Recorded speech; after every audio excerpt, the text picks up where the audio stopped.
let's open a project and have a look at the general user interface of Safran Project. So I'll just select my tunnel project and click OK. All right, so this is the screen you're welcomed with when you've opened a project. And Safran Project is basically divided into 4 main areas. On the top here, we have the ribbon menu, which is similar to what you should know from Microsoft Word or Outlook or those type of Microsoft applications. We've got a column area with the activities in your project, and we've got a Gantt area that shows the graphical representation of where the work is spread out in time. And in the bottom half, we have what's called an information area. And as you see, any part of the system you can click and drag and organize. So if I want more space for the Gantt chart, I can click and drag that. Same with the columns, same with the bottom part. And we can also collapse the menu here.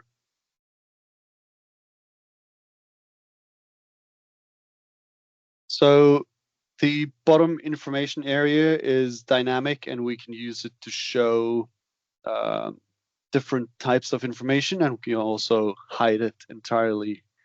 And the way we select what we want to look at is by going to the View menu. And you can see now it's showing me the resource information, but I can show activity information, where if I select an activity, it will show me all the details about this specific activity. And there are lots of tabs to go through here for different information pertaining to the activity.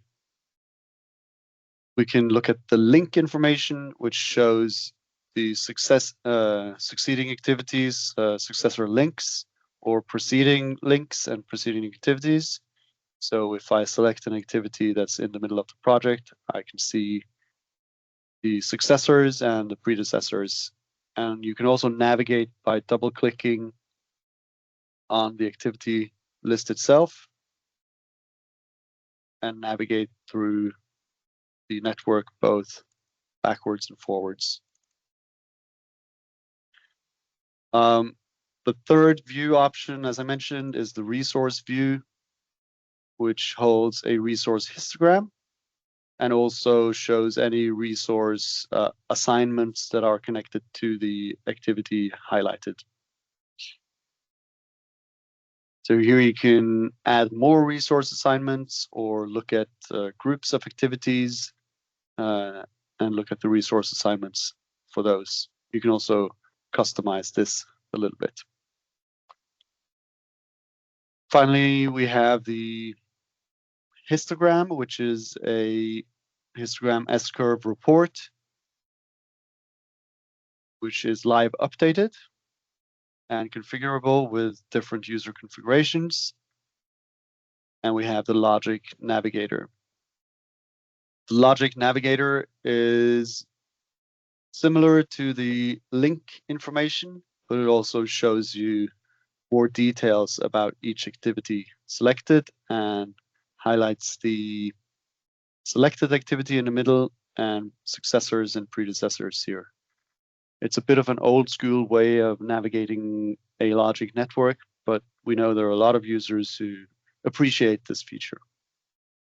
And I also skipped a feature here, which is the schedule risk option, as this is a optional add-on for Safran Project, but it allows you to set up duration uncertainty for your activities and run Monte Carlo simulations, so you basically get a duration uncertainty estimate. We'll dive into some details about each of these in a little while, but let's have the overview first. And I mentioned that you can hide this bottom information part entirely, which is just done by clicking the selected view, and it'll be collapsed. So now if I want to go back and look at my activity information, click that and it pops up. So navigating Safran Project is usually done using the menus and the options that are found in the menus, or navigating the different information views that we have at the bottom. But there is also quite a lot of features that are accessible by right-clicking, and depending on which part of the screen you are working on, there are different right-click menus, so to speak. So if I right-click on an activity in the column area, I will get a set of features to cut, copy, paste, or insert or add new activities, delete activities, link and unlink activities, and look at or access features pertaining to the activities. Similarly, if I right-click in the Gantt chart area, I'll get a different right-click menu, which is more focused on the timeline, the symbols that are shown, grids and curtains that you can draw in the Gantt chart, how you show links, whether you want to show the critical path, and so on. And it's also possible to print or print preview a bar chart report of the Gantt chart.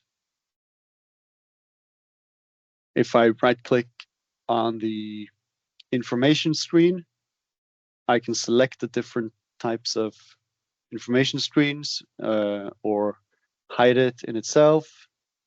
And also, I think, well, that's, yeah, done. Yeah, and in the same way, if I right-click in the top menu, there are a couple of options here as well. Also good to note on the user interface itself is that the question mark in the top right corner will take you to the online help. You can also do that by pressing F1. And there's a little menu, little hamburger menu here, which will take you to our support site, or it'll show you information about your license. Or if you click the About Safran Project, you will see, you'll be greeted with a small screen that shows you which version you're on, and you can click for more details to see specifics about your computer, your runtime environment, all useful information should you run into a bug and need to report something to our support department. So good to know.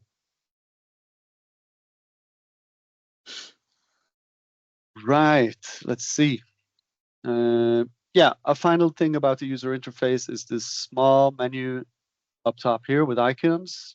This is the favorites menu or quick access toolbar.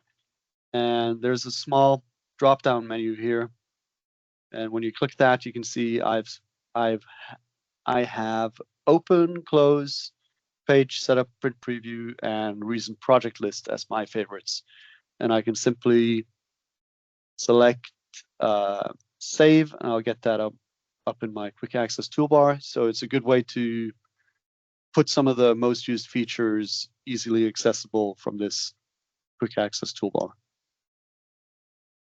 Another point on the user interface itself is that in our menus, you can see we've divided the menu into sections, and there's a small text that says this is the view group, this is the information group, and so on. And on some of these, in some of these sections, we've got a small arrow. Click that arrow, we'll get to a pop-up window, or we can view more information about the about that specific part of the menu. So if I go to my home menu, for example, and I look at my layouts, click the button, I can organize my layouts, create new layouts, delete layouts, rename them, and so on. So we have access to these additional features in certain sections of the menu. Okay, I think that covers most of the general user interface. Yeah.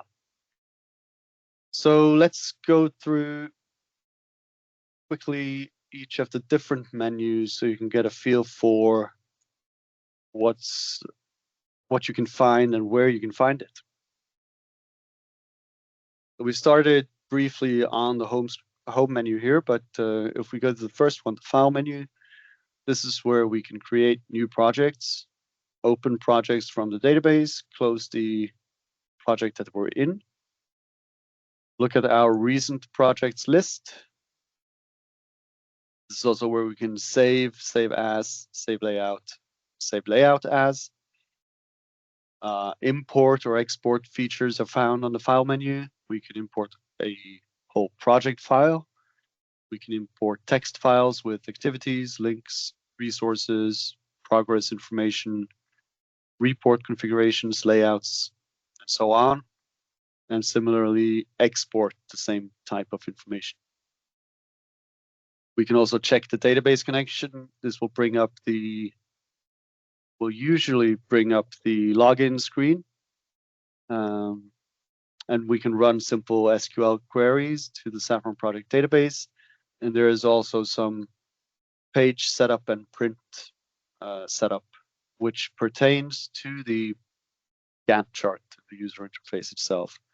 So the basic UI is the basis for one of the report types in Safran Project, and this is where you can make some simple changes to the print. Right. Next, on the home menu, this is a collection of some of the most used features when you're navigating the bar chart editor, as we call the Gantt chart interface.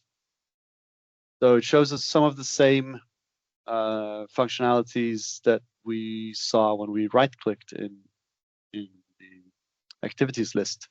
So there is cut, copy, and paste. There is a feature or a section called calculation, which holds a lot of useful features. We've got assigned fields, which is basically a mass update feature. You can mass update a lot of information on your activities by creating formulas. So you could label activities text fields in a mass update. And now, as I've got no filter, I would update my entire schedule, all 36 activities. But if you're working on tens of thousands of activities, you could create filters and mass update information using the assigned fields feature. So it's a very useful feature. Similarly, we have assigned link fields, which allows you to update information for your links or logic. And there is other features connected to assigned fields that automate it even further. There is a date calculator and ID renumbering for your activities, which also can be useful. Next up, we have layouts and filters, which is the core of how you would navigate Safran Project quickly. A layout is basically the columns that you've selected here, any filtering that you use, and the symbols that you show. So it's a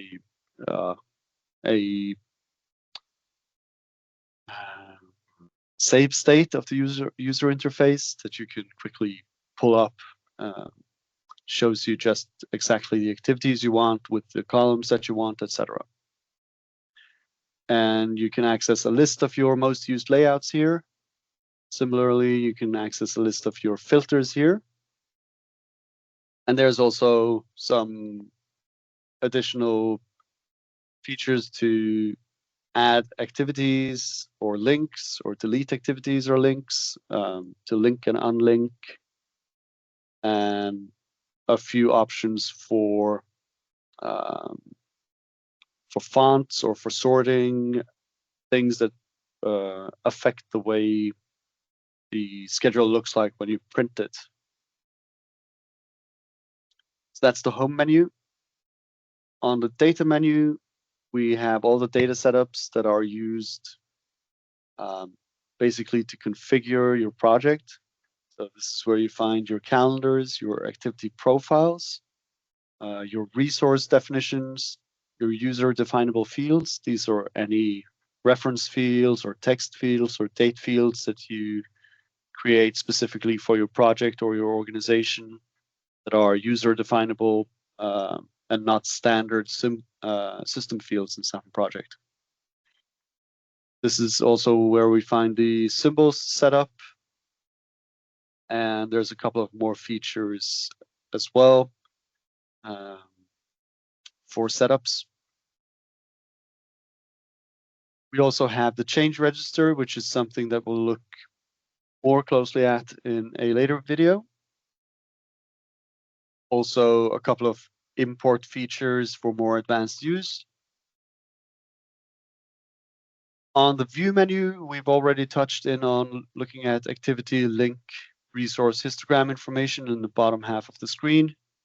We also have the concept of an outline view or a group view. Outline view is very good to work with if we're creating a schedule from scratch and we want to build the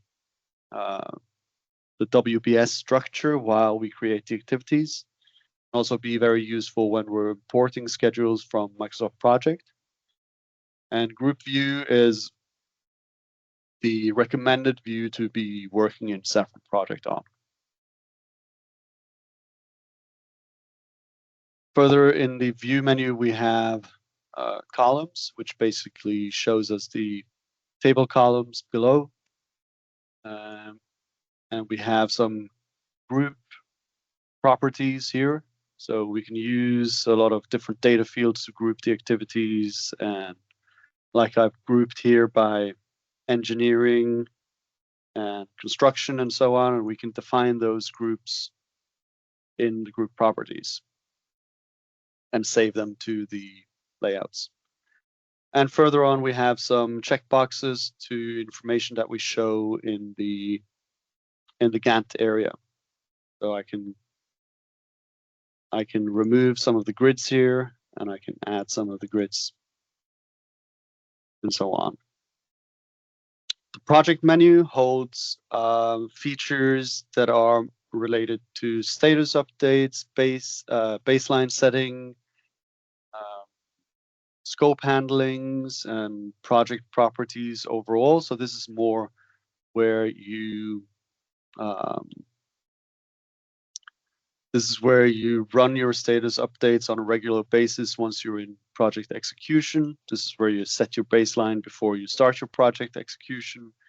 This is also where you configure how your scopes should be handled. So there's a lot of information here pertaining to the project execution phase and the regular routine when you're running the project. But there is also a useful menu right at the rightmost edge of the project menu, which is the user settings menu. This is where you can set up a lot of default information that can be very nice to have once you're working with Safran Project. As you can see, I've got a highlighted row on the activity that I've clicked. This is where you set the highlight color, for example. This is also where you set your default quantity resource or cost resource so that you can add resources very simple to activities. It's where you set your default calendar, your default duration unit. So you can configure a lot of user settings here that make your day-to-day use of Safran Project a little bit more easy. Yeah, good. Next menu is the reports. This is where we find all the different main resource types that we can print from Safran Project. So your histogram S-curves, performance charts, bullseye charts, pie charts, and so on, progress summary reports, 6-period summary, schedule health check, and so on. And all these are basically major report types. And once you go into those, you can configure different user-definable reports. So you can build a whole library of predefined reports and use those in your project execution to track your progress and so on. And once you've built a lot of reports, you can set up what we call report packages, which allows you to automate the running of those reports. So you can run whole lists of reports with one click. Finally, there's the admin menu, which allows you to look at calendar set, resource sets, user field sets, all these data setups across the entire database and look at sets from that are owned by different projects and so on. So it's more of an admin entry into those configs, basically. Yeah. So back to the user interface itself. What we see on the screen, as I did mention, is mostly configurable. We can choose to present any information on the column list itself. We can either access that by going to View and Columns, click Table Columns, and it presents us with the columns that are selected right now, and we can insert or add new columns or remove columns.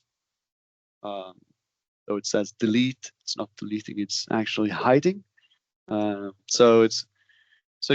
you want to set up specific columns to show here, you can select from the drop-down menu, and basically any system field that is available to use in Safran Project can be selected and shown as a column here. So if I would want to look at my what calendar has been selected for my activities, I can select that here and click Apply or click OK, and I get the information up in a column. I could also double click on the header of the column to further configure how this is shown. As you see, it just shows me a number 1 for calendar. If I wanted to actually see the description of the calendar rather than the code, I could select the description and click Apply. So now I know it's the office calendar. I could select whether it's left, center, right, and how wide the column should be, whether or not it should be a different text color, background color, all these type of formats. And in addition, this is probably for a later video, but there is a button here called More or Less based on the state of the window. Gives you access to set up conditional formatting. So we can do conditional formatting on a cell per cell basis, sort of like in Excel, which means you can set up filters that show you activities that are behind schedule and have a specific cell light up in red, or activities that are getting in the danger zone. You could set up all these types of conditional formatting for those types of scenarios. Similarly, if we want to change the way our Gantt chart is shown, we could look at the symbols. That's a different,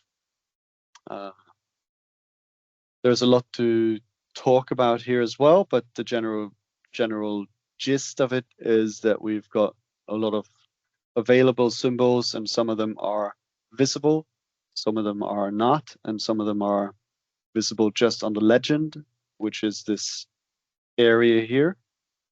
So you can select which symbols you want to show, and you can select which of them you want to highlight on the legend.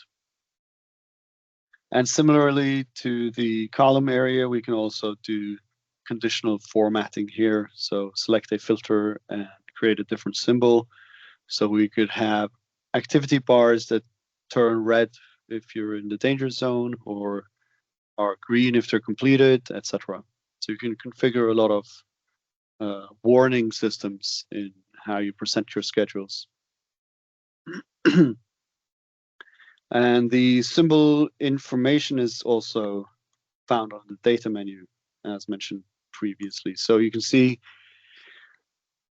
that a lot of the information is available via the menu, but it's also available via right-clicking. So it's good to learn those right-click menus and figure out smart ways to navigate the system. Okay, I think this concludes the first series of how to get started videos, just covering the very basics, and we'll be back with another series where we go down into more details.